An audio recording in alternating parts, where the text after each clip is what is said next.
kembali dengan saya Tiara Intrivana Simbolon dari program studi manajemen 23A. Pada video kali ini saya akan membahas materi mengenai surat bisnis. Menarik bukan? Yuk kita simak. Yang pertama kita akan membahas mengenai pengertian dari surat bisnis. Bisnis adalah jenis surat yang memiliki fungsi sebagai alat komunikasi tertulis untuk berbagai tujuan bisnis dan dunia kerja. Tujuannya pun bermacam-macam, mulai dari undangan, kesepakatan, informasi, pernyataan, dan lain-lain.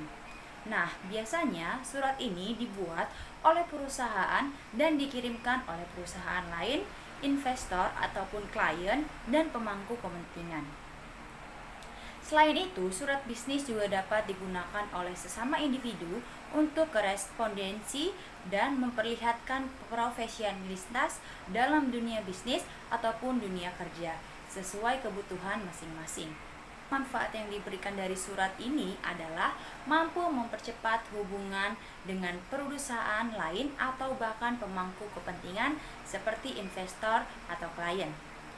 Bahkan melalui surat ini, kita juga dapat menjaga hubungan dengan pelanggan.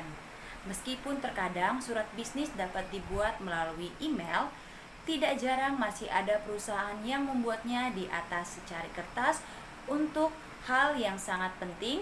Hal ini seperti verifikasi, surat pernyataan, referensi, dan lain-lain.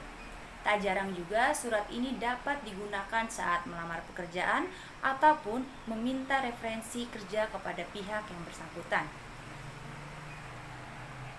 Selanjutnya, jenis-jenis surat bisnis. Yang pertama, formal. Jenis surat yang satu ini biasanya memang ditujukan untuk keperluan atau korespondensi yang bersifat formal. Sebagai contoh, saat kamu ingin membuat perjanjian dengan investor, klien, atau perusahaan lain. Selain itu, surat bisnis formal juga biasanya digunakan saat meminta laporan penjualan atau bahkan menyelesaikan perselisihan. Jika merujuk hal-hal di atas atau hal yang serupa, sebaiknya kamu harus membuat suratnya dengan formal, mulai dari bahasa, kop surat, dan lain-lain. Jenis surat yang kedua yaitu informal. Kebalikan dari surat formal, informal di sini adalah jenis surat bisnis yang terlihat sesuai dan tidak terlalu kaku.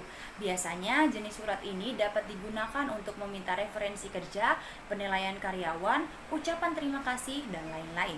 Meski begitu, kita tetap harus memperhatikan gaya bahasa beserta bagian-bagian di dalam suratnya. Bahkan, surat informal juga biasanya dapat dikirimkan melalui email. Selanjutnya, bagian-bagian dalam surat bisnis. Yang pertama yaitu kop surat.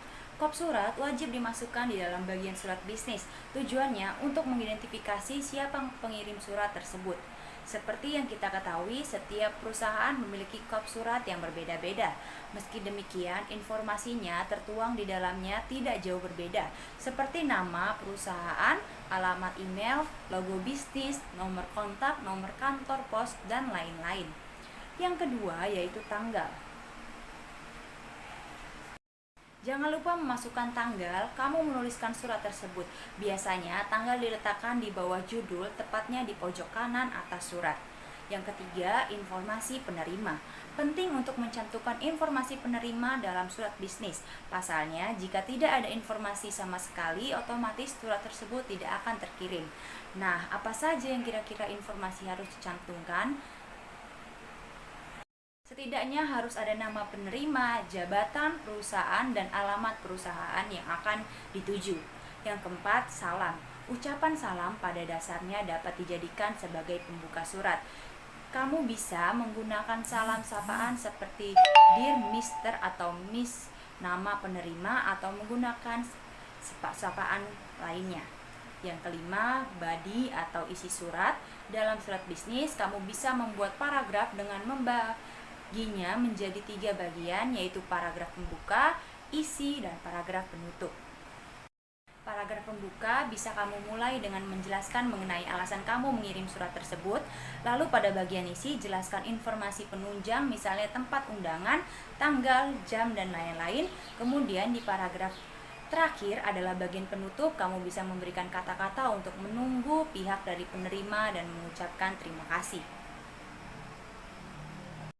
Selanjutnya yaitu tanda tangan. Pada bagian akhir surat bisnis, jangan lupa untuk menyertakan tanda tangan peserta, nama jelas pengirim. Selain itu, jika membutuhkan catatan khusus, kamu bisa menambahkan postscript atau PS di bawahnya. Selanjutnya akan saya tampilkan beberapa contoh surat bisnis. Bisa kita lihat di samping, ini adalah contoh surat bisnis perkenalan. Lalu selanjutnya ada penawaran. Yang selanjutnya contoh surat bisnis pesanan barang. Dan yang terakhir contoh surat bisnis pengiriman barang. Nah, cukup mudah bukan dalam memahami apa itu surat bisnis, jenis-jenis dari surat bisnis, dan bagian-bagian serta contoh-contoh surat bisnis. Semoga apa yang saya sampaikan dapat bermanfaat. Jangan lupa klik tombol like, subscribe, and comment di bawah. Dan see you in the next video.